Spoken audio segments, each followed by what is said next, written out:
Anxiously waiting on pens and needle. Can't get you out my head. You know you're a monster, right? When you hold me closer tight, then you treat me like a friend.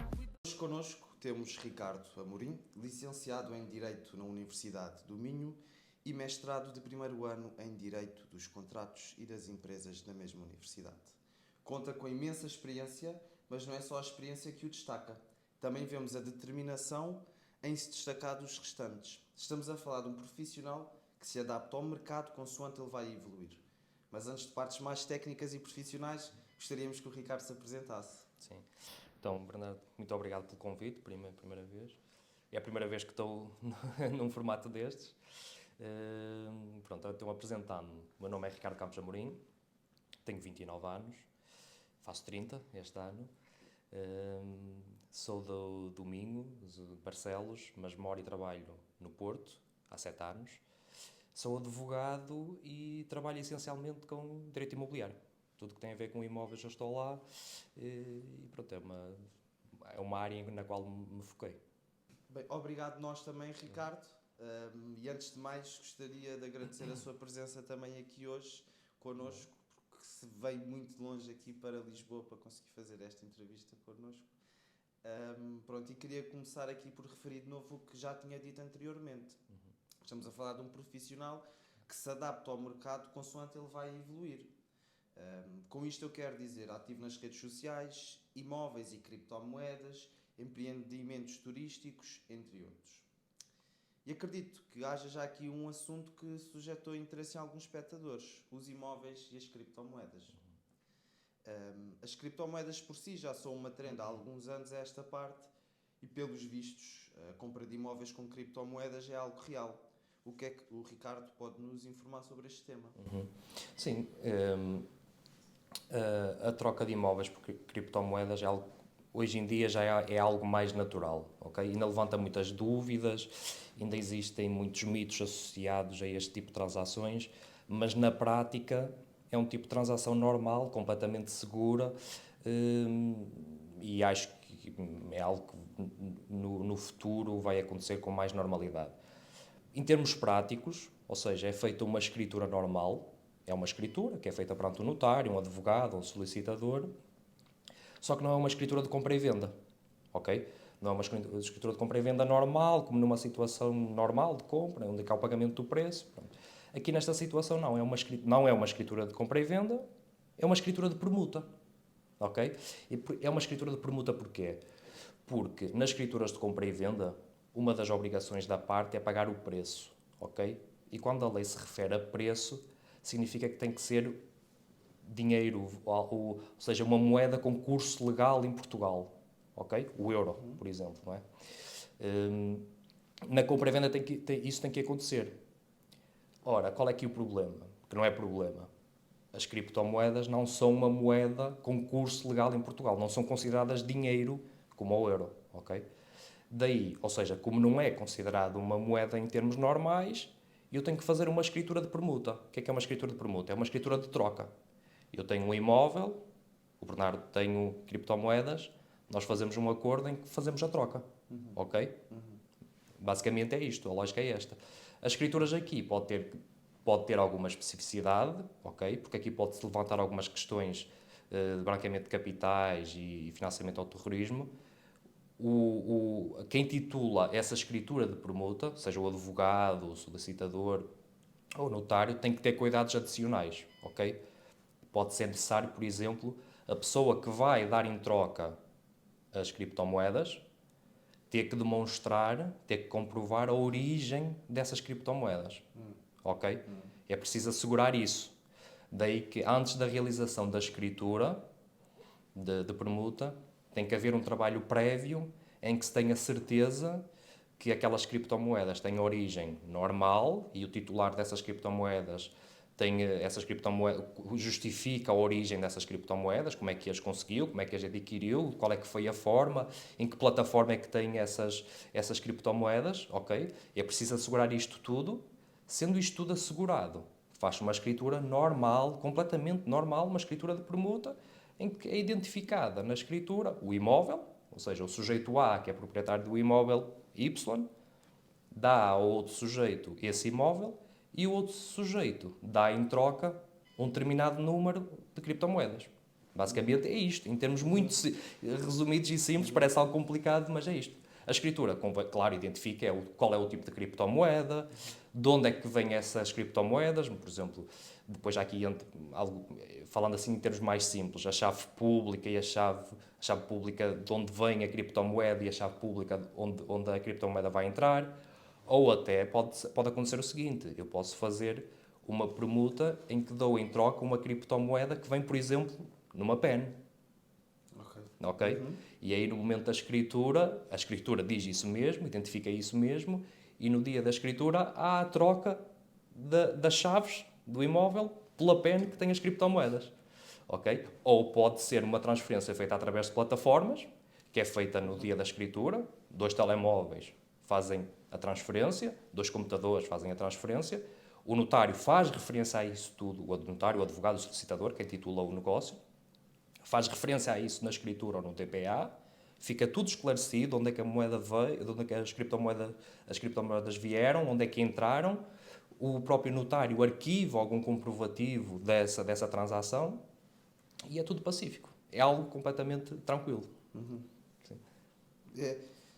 Esta então agora da PEN, que realmente eu sei que é possível, não é, andarmos com as nossas criptomoedas na PEN, mas esta é engraçada, dar a chave de uma casa e receber uma PEN. Exatamente, com forma de pagamento. Exatamente. Eu disse, ou seja, como forma de pagamento, aqui não se pode falar em pagamento porque não há o pagamento em dinheiro, não é? É a tal troca entre eu troco uma coisa por outra coisa. Não há aqui o pagamento, porque o pagamento quase que envolve dinheiro, a criptomoeda não é dinheiro. Daí a permuta, tem que ser uma permuta. Bem, aqui já falar também anteriormente, uns acreditam que são maneiras de fugas fiscais, outros acreditam que serão dos maiores câmbios em alguns anos, outros não percebem nada sobre o assunto, mas a verdade é que todos já ouviram falar delas. Na realidade, uma moeda, até mesmo digital, precisa ter valor de troca para se tornar um pilar dos câmbios internacionais ou nacionais.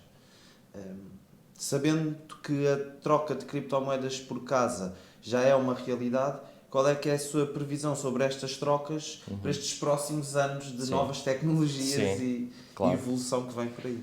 Não, eu acho que isso vai ser uma tendência natural, o aumento. Eu acho que o aumento das transações de imóveis por criptomoedas, por ETFs, seja o que for, acho que vai ser algo natural e vai acontecer com alguma normalidade. Há, de facto, essa questão de que muita gente pensa que existe aqui uma espécie de fuga aos impostos quando existem estas transações de imóveis por criptomoedas, que é completamente falso. E explica-se facilmente porquê. Porque numa escritura de permuta, de um imóvel por uma criptomoeda, existe exatamente o pagamento de impostos, ou seja, o IMT e o imposto de selo vão ser pagos no ato da escritura. Ok?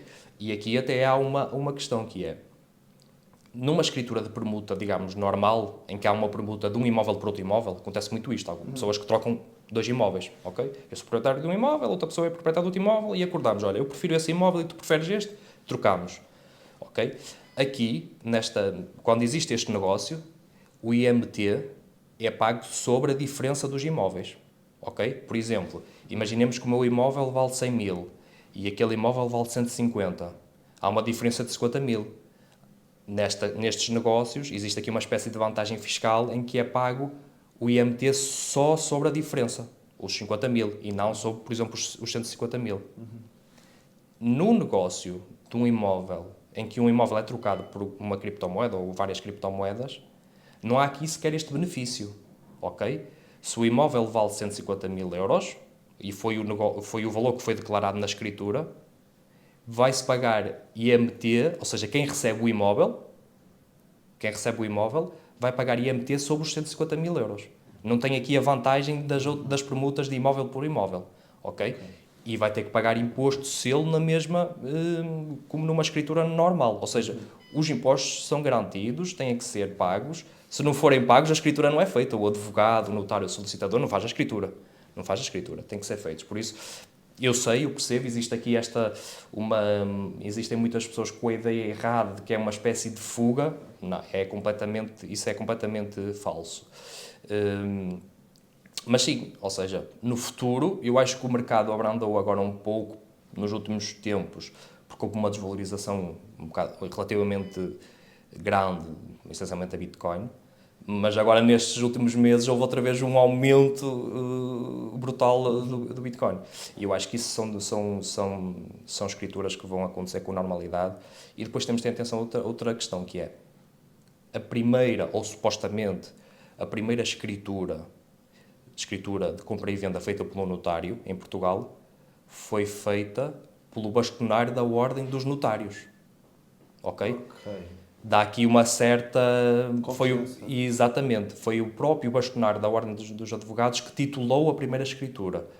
Eu acho que tenho ideia de que antes dessa escritura houve um DPA, feito por solicitadores, antes dessa escritura. Mas pronto, em termos de escrituras de um notário, o primeiro notário a fazer essa escritura foi o bastonário da Ordem dos Notários. Isto dá aqui passa aqui uma mensagem de confiança de que estes negócios estão aí, são negócios normais, desde que sejam feitos de forma correta, cumprindo todas as regras que são preciso cumprir relativamente ao branqueamento de capitais, para não levantar qualquer tipo de dúvidas. São negócios que ficam feitos de uma forma completamente clara e acho que isso ajuda a passar uma mensagem de que são negócios que vão acontecer de forma normal e vão aumentar, certamente. Sim, aqui falando da questão dos impostos, não é? Nós, quando nascemos, temos duas certezas. Não é verdade? É que vamos morrer e outra é que vamos pagar impostos, não é? Isso é verdade. E no imobiliário paga-se muitos. Bem, aqui, voltando à questão aqui dos impostos e passando aqui para o próximo assunto, sabemos que há formas legais e éticas aqui de tentar minimizar os impostos quando fazemos a adquisição do imóvel.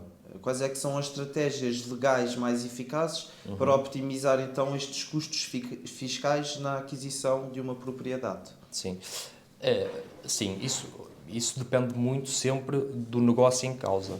Qual é o negócio que eu vou fazer, que entidade é que sou eu, sou uma sociedade, não sou uma pessoa singular que me dedico à atividade do imobiliário, depende muito.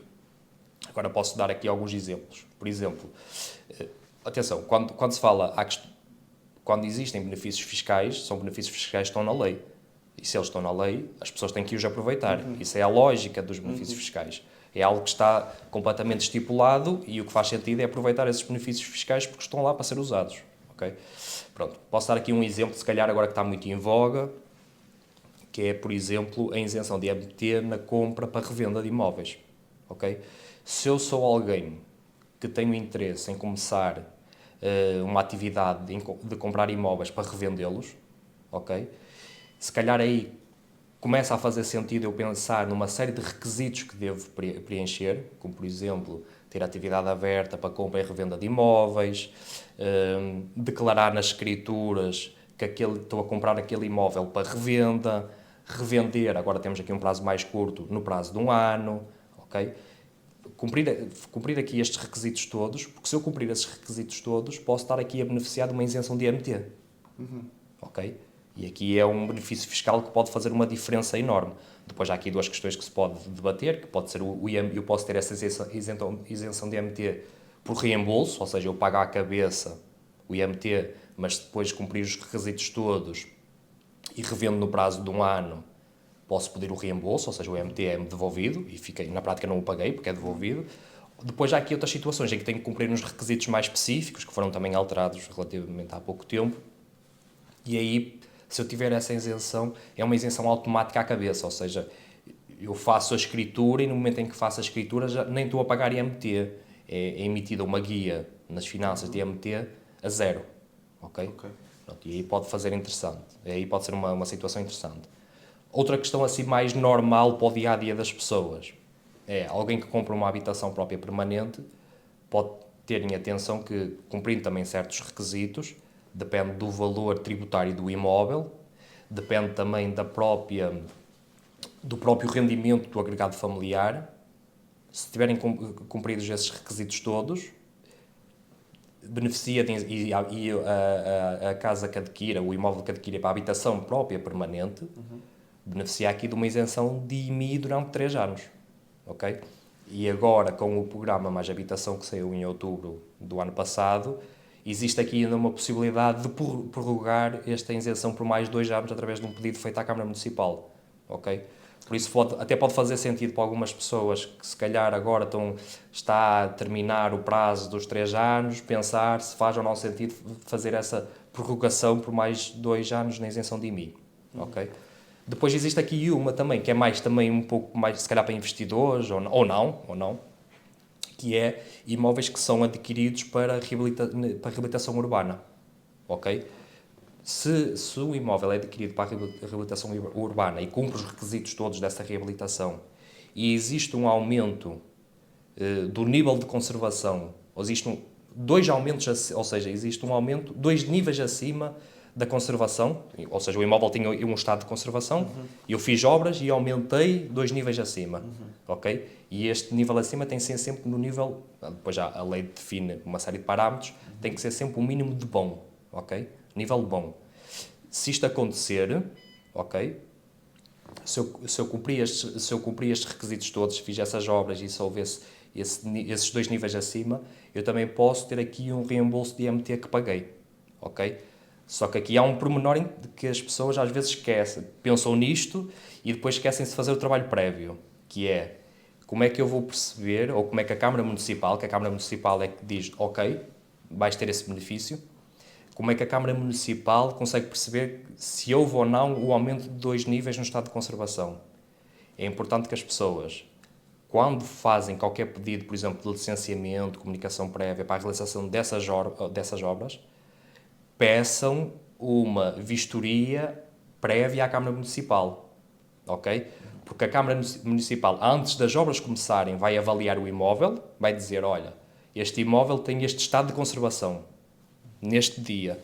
Eu vou fazer as obras todas e depois peço outra vistoria à Câmara Municipal. E tenho 2 vistorias. E a Câmara Municipal consegue dizer, nesta altura o imóvel tinha estado de conservação, agora tem este. E, efetivamente houve aqui este aumento dos níveis de conservação, por isso vais ter isenção de IMT. Então nós não temos que mostrar, assim, quando compramos uma casa para reabilitação, não temos que mostrar o projeto de arquitetura dessa mesma reabilitação para dar uma ideia de qual é que será o nível à Câmara? Sim, ou seja, no próprio projeto, digamos, das obras, do licenciamento, à partida já se tem uma ideia de qual é que é o nível que vai ter, não é? O próprio eu, enquanto investidor, falo com o arquiteto, dizer, quero que isto fique assim. O próprio arquiteto já consegue perceber, olha, isto vai valorizar não sei quantos níveis acima. Agora, a questão é, para a Câmara Municipal chegar ao fim e dar essa isenção de IMT, que funciona normalmente por reembolso, tu pagastes, mas vais pedir o reembolso depois, a Câmara Municipal tem que perceber como é que era o imóvel e como é que é agora. E normalmente isso funciona por, olha, faz aqui uma espécie de comparação entre os autos de vistoria, o antes e o pós da obra. Basicamente é isto. Não é só o projeto, tem que ser um projeto concretizado. Claro, a Câmara Municipal tem que perceber, ok, tinha mesmo este nível, uma coisa é eu só dar entrada do projeto, ok, e a Câmara, ok, aprova o projeto e o imóvel, ok, ficou diferente, ficou melhor, ok, mas a Câmara Municipal tem que perceber qual é que era o estado efetivo, o estado efetivo do imóvel, para perceber se houve esse acréscimo de dois lugares, aqui 2 níveis de conservação acima. Okay? Há muitas pessoas que às vezes começam a obra, já tive situações em que pessoas que começam a obra não fizeram esse pedido, depois depende às vezes um pouco de câmara para câmara, mas às vezes se já estão, posso dar aqui um conceito que é, se já estão em obra, ok, e não fizeram esse pedido de vistoria prévia, tentem fazer agora, ok, pode ser que tenham alguma sorte, mas há câmaras que entendem. Eu não posso fazer agora não faz sentido este pedido de vistoria porque já houve uma alteração aqui no Estado porque as obras já estão a decorrer, ok? Eu não sei qual é que era o nível de conservação originário, ok? Por isso a lógica é, antes de começar qualquer obra, pedir uma vistoria. Okay? Bem, além destas considerações fiscais, qual é que acha que são os principais aspectos legais que os compradores e vendedores devem ter em atenção numa transição imobiliária? Por exemplo, quais é que são as cláusulas contratuais essenciais para proteger os interesses de ambos, o comprador e o vendedor, e garantir aqui uma transação segura e transparente. Sim, isto é daquelas situações também que depende muito do caso em específico, qual é que é o negócio que está em causa, porque às vezes aqui existe logo diferenças entre o facto de ser um imóvel para habitação que eu vou comprar e é um imóvel para serviços, para comércio, para investimento, seja o que for. Aqui é preciso sempre adaptar caso a caso. Assim, em termos gerais, o que é que eu posso dizer? Por exemplo, para um comprador, independentemente de se comprar um imóvel para habitação ou comprar um imóvel para serviço, seja o que for, mas que vai necessitar, por exemplo, de financiamento bancário, convém celebrar um contrato de promessa de compra e venda prévio, não é? Normal, e nesse contrato de promessa de compra e venda ter uma cláusula a dizer, por exemplo, que o contrato fica sem efeito se não for possível obter financiamento bancário, ok? E assim, a partir do momento em que o banco diz, olha, não consigo emprestar porque não corrigam-nos as condições, a consequência é que aquele contrato fica sem efeito e eu não fico obrigado depois a cumprir o contrato e não tenho financiamento, ok? Pronto, isto é importante. É importante também, se calhar, perceber o seguinte, imaginemos que, sei lá, eu vou comprar um imóvel e o objetivo é revender aquele imóvel, por exemplo. Convém perceber, existe ou não um arrendatário no imóvel, não é? Porque há certos contratos que eu consigo perceber efetivamente se eles existem. Por exemplo, um contrato que tem mais de 6 anos, ou seja, não é que tem uma duração logo inicial superior a 6 anos, não é que já dura há 6 anos, mas é renovável todos os anos. Essa situação não, mas contratos, por exemplo, que eu tenho uma duração logo inicial de 6 anos, esses contratos à partida têm que ser registados na conservatória. E aí, eu, enquanto comprador, basta-me consultar o registro predial para perceber se existe algum contrato ou não. E aí já fica a saber. Agora, na maioria dos casos, os contratos são sempre celebrados por prazos inferiores, o que significa que não estão registados na conservatória, ok? E aí é preciso ter a certeza se existe ou não o contrato, se existe arrendatário, ok? E se existe, qual é o contrato que está em causa, ok? Porque existe aqui uma diferença enorme. Eu posso dizer assim, em termos muito resumidos e em termos muito genéricos, nós temos quase uma espécie de 3 regimes de arrendamentos neste momento em vigor, ok? Temos os arrendamentos pós-2006, NRAU, e depois temos tudo daí para trás. Temos os arrendamentos vinculísticos, os arrendamentos no âmbito do RAU e no NRAU. E se, por exemplo, é um imóvel que tem um arrendamento vinculístico, pode ser complicado, por exemplo, se for esse o objetivo, de tirar o arrendatário de lá, terminar o contrato de arrendamento, ok? E é preciso ter sempre isso muito em consideração. É aqui uma das cláusulas típicas. Depois, aquelas cláusulas normais. Existe alguma ação judicial que está em curso relativamente àquele imóvel? Está a ser discutida alguma questão judicial relativamente àquele imóvel? Está ou não? Fazer uma declaração no contrato de promessa a dizer não está ou está. Outro exemplo, existe algum processo contra-ordenacional na Câmara Municipal? Questões de licenciamento ou não? Está tudo licenciado? Está tudo ok? Isto são aquelas cláusulas mais normais. Por exemplo, pode fazer sentido também quando existe uma diferença temporal entre o momento da celebração do contrato, promessa, e a escritura, quando existe aqui um longo período, pode fazer sentido, por exemplo, no contrato, fazer referência ao estado do imóvel e juntar fotografias em anexo e as partes rubricam essas fotografias para perceber, ok, o imóvel no momento em que eu prometi comprar estava neste estado, por isso tem que ser entregue neste estado, ok? E se não for entregue depois naquele estado, eu já tenho um contrato que me consegue dizer, olha, não foi entregue, houve aqui, sei lá, foram provocados danos, entretanto, pronto. São aquelas cláusulas assim que é preciso terem atenção. Que salvaguarda ambas as Exatamente. E há outra questão agora que se calhar, esta é uma muito mais técnica, mas se calhar muitas pessoas não estão a ter isto em consideração, ok? Que é, imaginemos, isto é mais até para investidores que querem comprar para arrendar, ok? Eu sou um investidor, tenho interesse em comprar um imóvel para arrendar. Com o programa Mais Habitação, em determinadas situações, eu agora, se celebro um novo contrato de arrendamento, estou limitado no valor de renda, ou posso estar limitado no valor de renda que vou praticar no novo contrato de arrendamento. Ok? Há em certas situações que eu não posso aplicar, em arrendamentos para habitação, a renda que eu quero. Ok? E imaginemos, por exemplo, que eu estou interessado no imóvel Y, em comprar o imóvel Y, ok? E esse imóvel Y teve arrendado, por exemplo, no último ano. E esse arrendamento terminou. E eu, entretanto, comprei o imóvel, ok? E o meu objetivo agora, enquanto proprietário, é arrendar outra vez esse imóvel. Como esse imóvel, e é para a habitação, o arrendamento é para a habitação, como esse imóvel esteve arrendado o ano passado, eu, à partida, neste novo arrendamento que vou celebrar agora, vou ter que praticar exatamente a mesma renda que o anterior proprietário praticou, acrescida só de 2% e dos coeficientes de atualização dos últimos 3 anos, se eles não foram aplicados. Ok? É preciso ter atenção a isto. E o que é que significa? O que é que eu digo agora sempre que alguém tem um objetivo de comprar um imóvel nestas situações? Comprar para arrendar. É que no contrato de promessa de compra e venda, o promitente vendedor declara se o imóvel nos últimos 5 anos, que é basicamente o prazo que é preciso ter aqui em consideração para trás, teve ou não arrendado, ok? E se teve arrendado, qual é que foi a renda praticada? Porque eu, a partir do momento em que compro esse imóvel, apesar de ser um proprietário diferente, era um proprietário, agora sou eu estou limitado à partida, depois já é preciso ver se cumpre todos os requisitos, mas posso estar limitado ao valor da renda que vou praticar ao novo arrendatário, que tem que ser exatamente o valor da última renda que o anterior proprietário praticou, acrescida de 2% e dos coeficientes dos últimos 3 anos, se eles não foram aplicados pelo anterior proprietário. Se foram aplicados por anterior proprietário, só posso aplicar os 2%.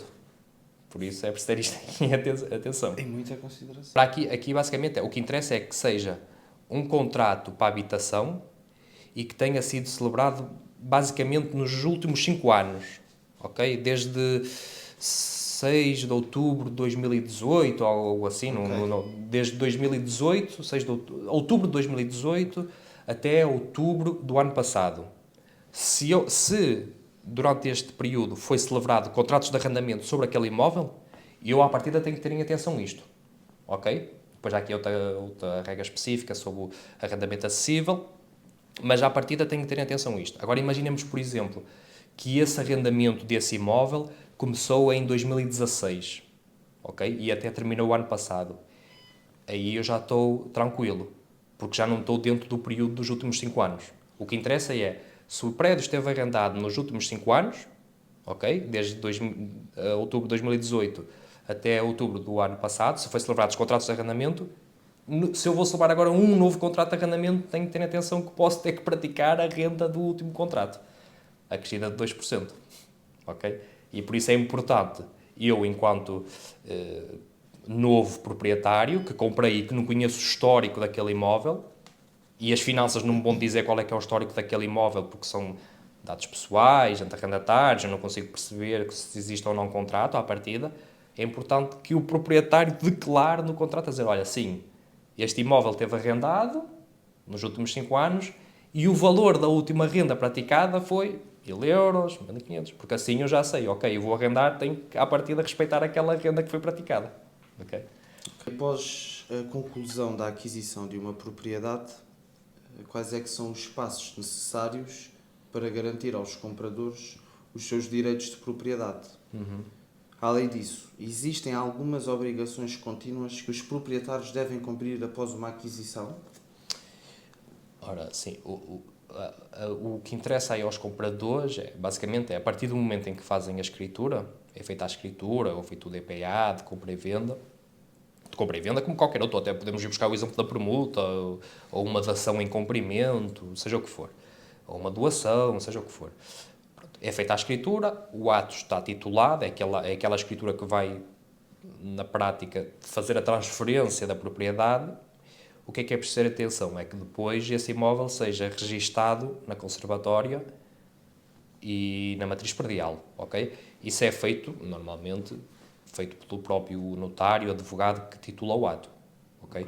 O advogado que faz a escritura é ele próprio que faz o registro na conservatória e na matriz, ou seja, isto vai dar, no fundo, o que titula a transmissão é a escritura, O registro depois dá a publicidade, digamos assim, dessa transmissão e da propriedade que esse novo comprador adquiriu. Okay? Nas finanças, na matriz, pagamento de impostos, não é? Isso aí não há como, só existindo aquela questão da isenção do IMI nos 3 anos, se for habitação própria permanente. Pronto, é preciso terem atenção só a isto, ok? O imóvel foi registado na conservatória e está inscrito na matriz, ok? Uma etapa que já está concluída. Depois, em termos futuros, o que é preciso terem atenção?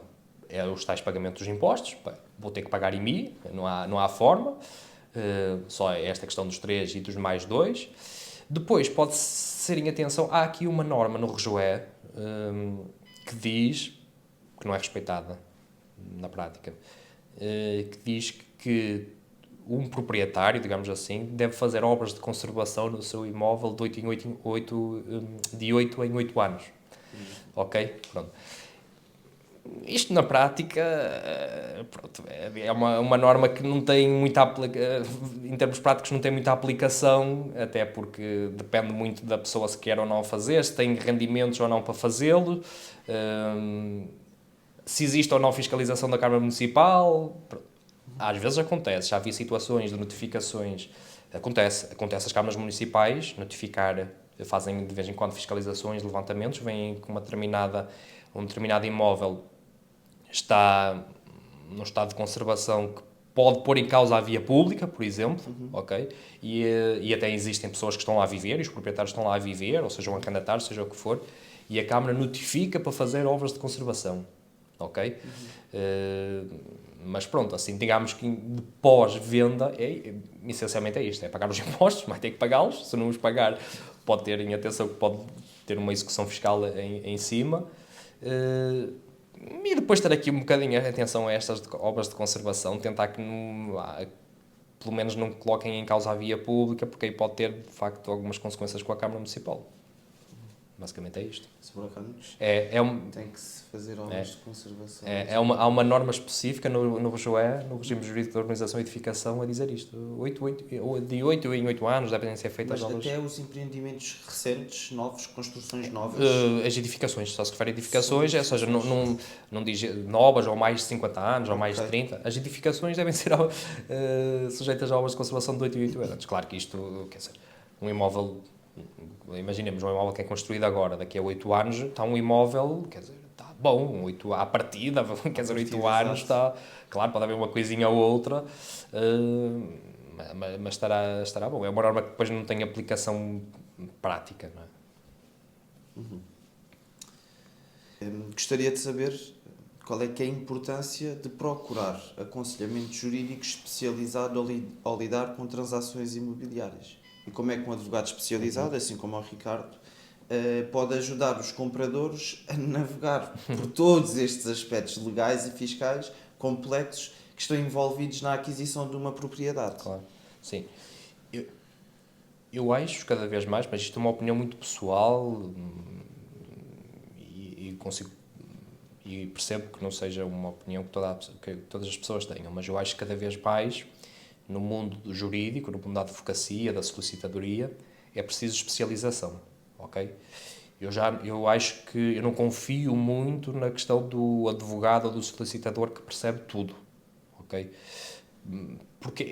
Mas isto explica-se facilmente porque, se calhar há uns anos atrás, era normal, o próprio mercado da advocacia funcionava dessa forma. Só que neste momento nós estamos passando aqui a redundância, estamos num momento em que a quantidade de legislação que é publicada e que entra em vigor todos os dias e que é alterada é muita, é mesmo muita. Eu só trabalhando, por exemplo, numa área como o imobiliário, tenho que andar sempre atrás das normas que são publicadas e já assim é difícil, ok? Das leis, decretos-leis que são publicados. Por isso é um advogado que faça tudo, e há advogados que fazem tudo e que são muito bons a fazer um pouco de tudo, mas eu acho que é preciso essa especialização, ok? E aqui neste ponto, na questão das transações imobiliárias ou no direito imobiliário, porque é que é importante ter um advogado? Porque, normalmente, estão valores relativamente elevados, aqui metido ao meio. O imobiliário é um mercado relativamente caro, que precisa sempre de algum capital, bastante capital, por isso o facto de existir aqui um erro significa que pode haver muito dinheiro que está envolvido, ok? E eu acho que as pessoas têm que perceber isto, e acho que estão a perceber cada vez mais, e mais os investidores e tudo estão a perceber mais, que é, os advogados não existem só para resolver problemas, claro, existem para isso também, mas os advogados também existem para, no fundo, tentar prevenir que existem esses problemas, ok? E daí ser importante, antes de qualquer transação, existir a consulta de um advogado, e digo eu, o advogado solicitador, ok? Especializado em imobiliário. Por exemplo, em casos muito específicos, basta uma simples consulta com um advogado. Estou interessado em comprar este imóvel. Qual é que... E o advogado pergunta qual é que é o objetivo, é revender, não é? É transformar uma loja em habitação, que agora está muito na moda também isso. E o advogado, à partida, consegue logo dizer, olha, se calhar vai ter este ou este problema. Quer avançar, não quer. A decisão é sempre do cliente, o cliente é que decide. Agora, uma coisa é tu avançares para um negócio de uma forma informada e consciente dos riscos que podes correr. Outra coisa é tu avançares para o negócio a pensar que nada vai acontecer e pode acontecer tudo de mal, ok? Falo muito neste exemplo, por causa agora do simplex urbanístico, existe aqui uma espécie de facilitismo, que não é bem facilitismo em transformar lojas em habitação, ok? E está a haver uma espécie de loucura de pessoas, de investidores que estão a comprar lojas, estão à procura de lojas para converter para a habitação. Só que o que é que acontece? Estão a comprar lojas de forma completamente louca. E o que é que está a acontecer? Aconteceu ainda há pouco tempo. De pessoas que compram, por exemplo, uma loja com 20 metros quadrados, 25 metros quadrados, já as compraram, já as adquiriram, porque o objetivo delas é depois transformá-las em habitação. Ora, se tivessem consultado um advogado previamente, o advogado dizia, se é esse o seu objetivo, não compre. Porque você nunca vai conseguir licenciar isso para a habitação. Porque para licenciar para a habitação para um T0, já digamos assim, tem que ter uma área bruta mínima de 34 ou 35 metros quadrados. Não me lembro agora, ou 34, 35 ou 36. É uma destas áreas. Ou seja, se a loja tem 20 metros quadrados e o objetivo, tu até já compraste, já fizeste obras, já está lá tudo, parece uma casa para a habitação, só qual é a questão? Agora, tu na Câmara Municipal nunca vais converter isto para a habitação. E compraste, pagaste o preço, pagaste impostos normais porque era uma loja, pagaste os impostos mais altos que uma habitação, converteste para a habitação porque fizeste obras, queres licenciar isso, o que é que vai acontecer? Não vais conseguir licenciar, nunca vais conseguir arrendar isso para a habitação. Okay? E aqui é, por exemplo, um exemplo fácil que se calhar consultasse um advogado previamente, se calhar então não faz sentido avançar, ou então faz sentido, mas vou arrendar aquilo para a loja normal. Okay? Pronto, eu acho que estas questões podem fazer a diferença depois no investimento imobiliário. E por acaso esta das medidas mínimas para habitação também aprendi na sua página. Na sua página. Sim, porque houve aqui este simplex veio ajudar um pouco a facilitar mesmo em prédios que estão em frações autónomas que estão num prédio, em propriedade horizontal. Já não preciso, se vou converter para a habitação, não preciso, por exemplo, eu antes tinha que ter autorização de todos os condóminos, de todos, unanimidade. E passámos agora com o simplex do todo para o nada. Eu agora já não tenho que pedir autorização a ninguém. Okay? Eu faço por mim essa conversão e sou eu que altero sozinho o título constitutivo. Okay? Aqui veio haver veio aqui facilitar um pouco, porque era quase sempre impossível converter. Havia sempre um condómino que estava contra. E pronto, agora a questão é, eu comprei para a habitação, eu comprei uma loja, quero convertê-la para a habitação, mas os requisitos urbanísticos que eu tinha do passado, tenho que os cumprir todos. Tem que ter área mínima, tem que ter a ventilação, tem que ter a exaustão, tem que ter luz natural. Se compro uma cave que não tem luz natural, não vou conseguir convertê-la para a habitação, à partida. Não é? E é preciso ter aqui e acho que um especialista, ou uma pessoa que já está habituada a trabalhar com área, vai ajudar a prevenir esses problemas. A guiar a pessoa. Claro, exatamente. Falando disto, também gostaria de perguntar como é que vê a evolução da profissão de advogados especializados em direito imobiliário nos próximos anos, especialmente considerando o avanço da tecnologia e possíveis mudanças na legislação e no mercado imobiliário. Existem algumas novas tendências ou áreas de crescimento que os profissionais devem estar preparados para enfrentar? Sim, é como eu disse há pouco, eu acho mesmo que os advogados precisam de se especializar, ok? Um advogado que queira trabalhar essencialmente com o imobiliário deve-se mesmo especializar em imobiliário, tudo que envolve um imóvel tem que se especializar, porque existem questões muito técnicas, muito específicas, ou seja, nós enquanto advogados que trabalhamos com imobiliário, lidamos com câmaras municipais, com conservatórias, com finanças, há aqui logo 3 entidades públicas, ok?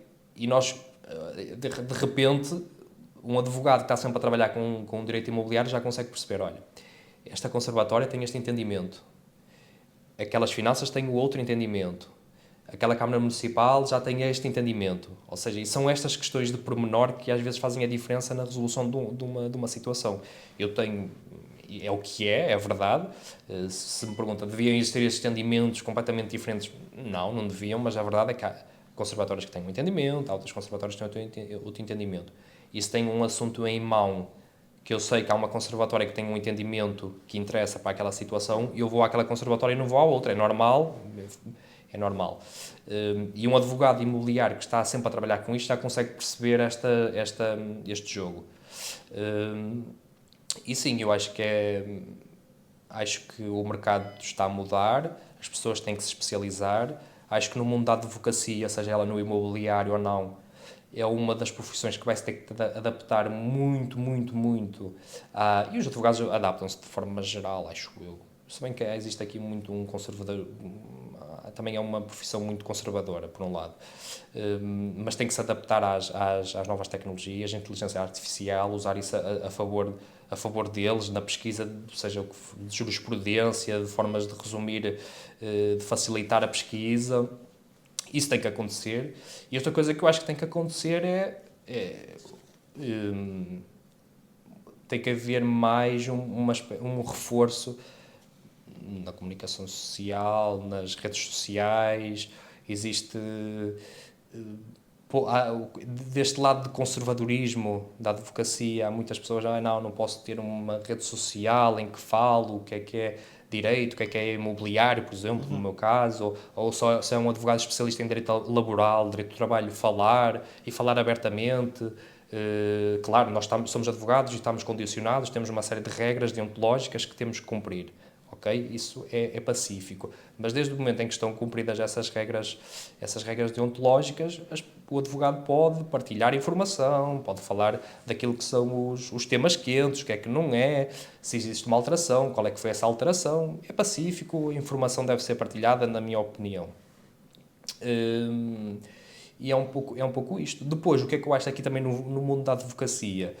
Existe cada vez mais existem sociedades de advogados enormes que estão, digamos, não estou a dizer estão a absorver grande parte do mercado da advocacia, mas o que eu acho que estou a ver também um pouco nos últimos tempos é uma procura, e muito até por investidores privados ou investidores mais pequenos, que procuram pequenas boutiques ou advogados que trabalham sozinhos, que são especialistas ou que se especializam naquela área. Por exemplo, no imobiliário, dando um exemplo, há cada vez mais pessoas que, eu prefiro ter aqui uma espécie de acompanhamento mais personalizado, mais específico, em que eu consigo falar com o advogado, posso ligar diretamente para o número do advogado, falar com ele, em vez de estar a ligar para um escritório enorme que tenha que passar para aquela pessoa ou para aquela. Pronto. E isso acho que é uma tendência, e eu acho que as pessoas que se querem especializar num nicho muito específico devem aproveitar este tempo. E, claro, têm que partilhar informação e têm que demonstrar que estão aqui, não é? Porque se for um advogado que está sozinho, sentado num escritório, que ninguém sabe que ele existe, que não faz qualquer partilha, que não tem uma página, vai ser difícil, não é? Vai ser difícil.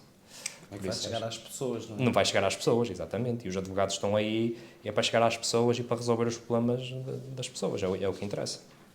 sim, acho que essencialmente é isso. Sem dúvida, sem dúvida. Então, as tendências ou as áreas? Assim, agora pois, em tendências, aqui falando no imobiliário, falámos já há pouco, ou seja, tudo que tem a ver muito com digital, criptomoedas, associação entre criptomoedas e imóveis, NFTs, tudo que tem a ver com... tudo que está associado entre imóveis e formas de transações diferentes. Outra coisa que vai agora ter, acho eu que vai ter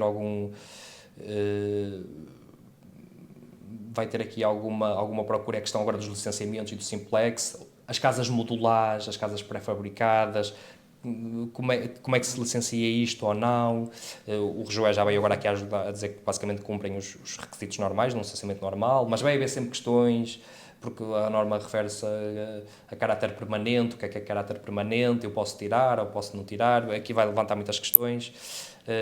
Sei lá, já vi notícias que se viu nos últimos tempos de casas que são construídas através de impressão 3D, ou seja, é preciso adaptar-se, estar sempre um passo à frente, a pensar naquilo que é o que é que o imobiliário vai sofrer, okay? O que é que vai acontecer no imobiliário, quais é que são as tendências comerciais, as tendências de construção, porque isso depois no futuro vai estar sempre associado a uma lei vai estar sempre por trás, ou se não existe, a lei vai passar a existir. Por isso acho eu que é necessário prever quais é que são as tendências, perceber com consultores imobiliários, perceber com construtores, perceber com promotores, perceber, olha, quais é que são as tendências? E a partir daí, ok, são estas as tendências, como é que eu aplico isto no direito? Não é? A lei tem resposta para isto? Não tem? Então, se ainda não tem, como é que eu vou conseguir aqui adaptar a esta situação em concreto? E pronto, acho que o exemplo das criptomoedas é um excelente exemplo nesse sentido, que é, ok, não posso fazer, há duas pessoas que estão de pleno acordo em trocar um imóvel por uma criptomoeda. As pessoas estão de comum acordo, querem fazer aquilo. Ok, não podemos fazer uma escritura de compra e venda. Não há regulação específica sobre, ou não havia, agora já há um bocadinho, mas ainda é muito restrita, mas na altura nem sequer havia nada. Não há regulação específica. Como é que nós vamos fazer isto? Ora, vamos ver o que é que a lei nos diz, vamos tentar adaptar aquilo que a lei tem, que não é nada em específico sobre estes negócios, mas algo semelhante, conseguimos adaptar. Ok, olha, existe aqui um contrato de permuta. O permuta é trocar, eu posso trocar uma casa por um carro, é um negócio normal. Por um anel, por um relógio. Exatamente. E de repente nós temos, então a criptomoeda, que é um ativo, em termos legais é uma coisa, ok? E o imóvel também é uma coisa, em termos legais, eu posso trocar estas duas coisas, ok? E de repente temos aquele que é considerado o contrato mais antigo do mundo, que é a permuta, a troca, em que as pessoas trocavam coisas. Temos o contrato mais antigo do mundo a titular a transação de um imóvel com uma criptomoeda, que não deixa de ser interessante. Interessante. Bem, antes de terminarmos, queria deixar claro que foi um prazer ter-te connosco, um profissional especialista nesta área. Acredito que não serei apenas eu o único que irá acabar o dia de hoje mais culto e consciente da sua área, derivada a ser Ricardo. Gostaria aqui de referir que, caso queiram saber mais, apenas têm que seguir o Ricardo no Instagram, que irão sem dúvida surpreender pela quantidade de informação credível e facultativa que o Ricardo nos fornece na sua página. Muito obrigado, Ricardo, e até já da Palm Tree Real Estate Business. Obrigado eu pelo convite e pelo projeto. Obrigado. Bem, foi espetacular, Ricardo.